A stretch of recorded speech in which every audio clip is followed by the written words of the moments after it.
Here we have a Caravan with the EC500 power supply unit. We have a onboard water tank issue. This is the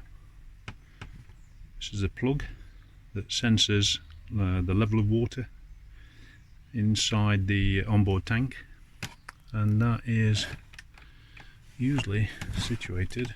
Let me disconnect it from the test. I'll do that with two hands. Excuse me a second. Okay, the one-handed juggling is now over, and we have the plugs disconnected. Here we can see the plug or connector block that is going to the level sensor. It's a resistive type level sensor, and each one of these goes there. Now this end, the top ones, are the same corresponding colours that we've just looked at the opposite end, at the EC500 power unit. Unfortunately, through this connector block they change colour, so the brown and white becomes yellow, the purple yellow becomes pink. Is it just pink, or is it pink blue? It is. The purple green becomes orange blue. The purple orange becomes purple green, and the purple white becomes green orange.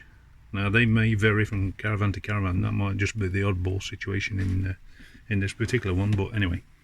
So got trusty meter and on ohm setting, and we've, as you saw right at the start of the clip, been using that to attach onto here, because this is kind of a nice springy type action and holds itself in place quite nice at that end.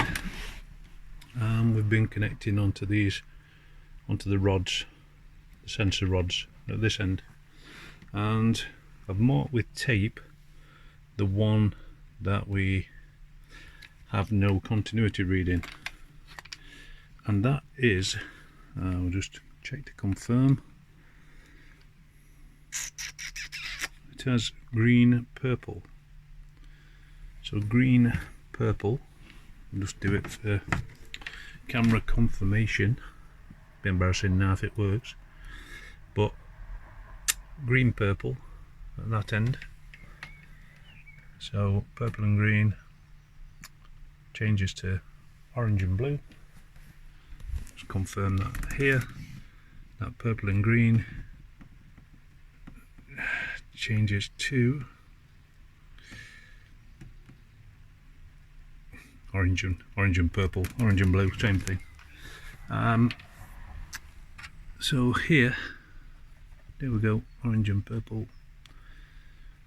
So I'll just pause 1 second while I make the connection there.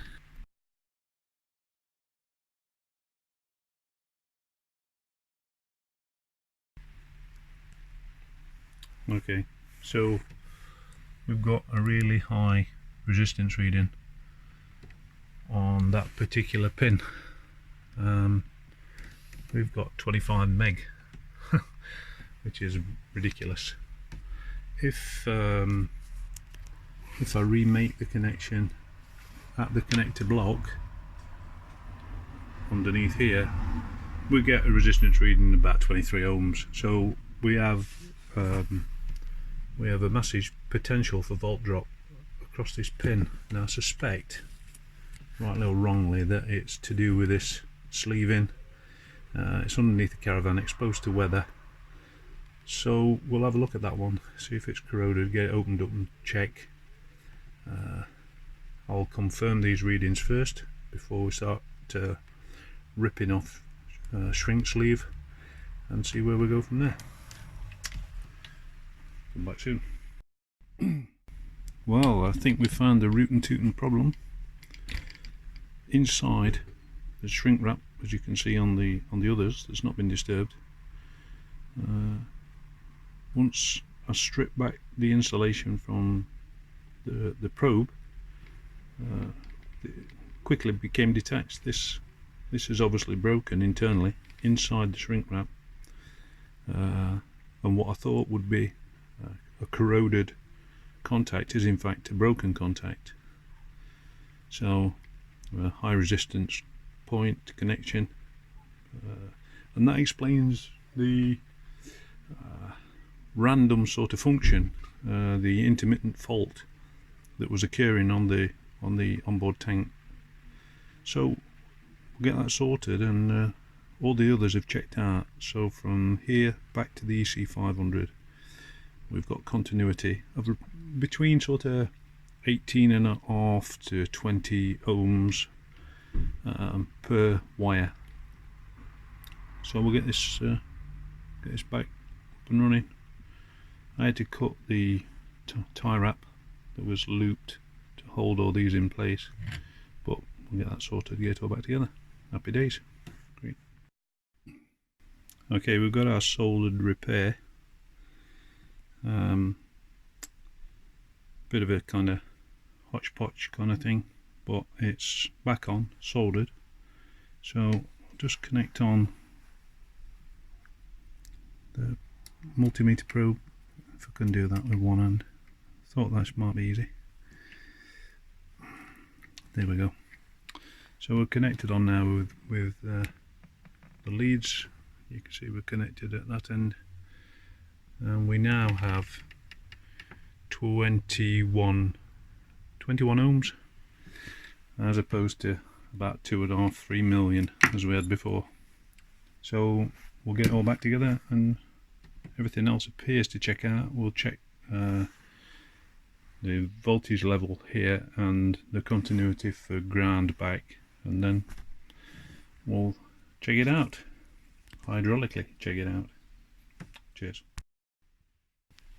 When you're refitting the tie wrap, if you start by going down, up, down, up, down, up, down, and then finally you can wrap it back across the entire lot to pull everything in tight, so the ones that you missed would now be captured.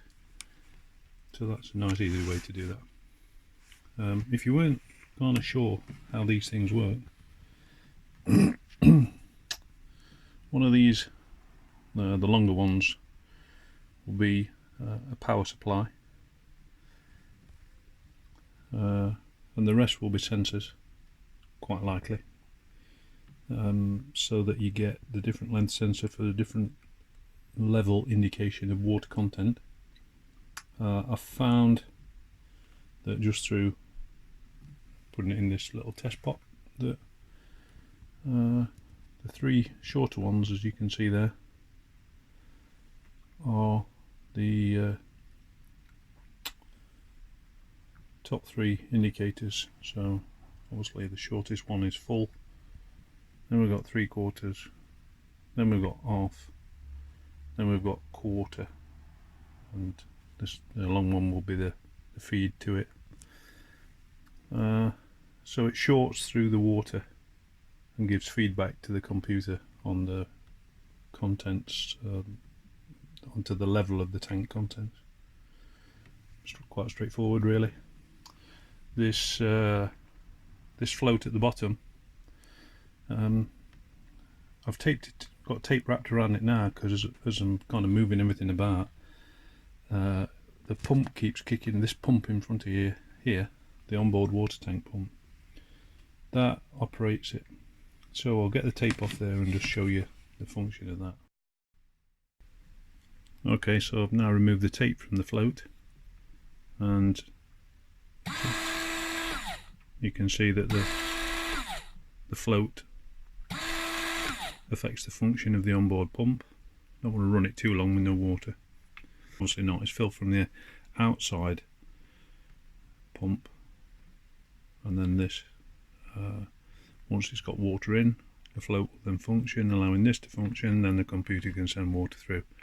And this may determine the operation of the one-way valve, or the 3/4 refill even, because as this is supposed to drop down to 3/4 level, then the refill kicks in to top it back up, supposedly. So maybe that is that. Not sure. Right, we'll get that put back all together and then get some water in and have a look. Happy days.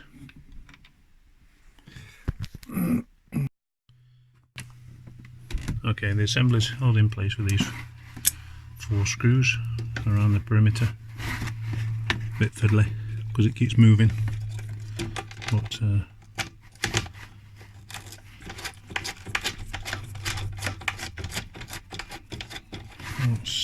that's 3 of the 4, and finally the last one.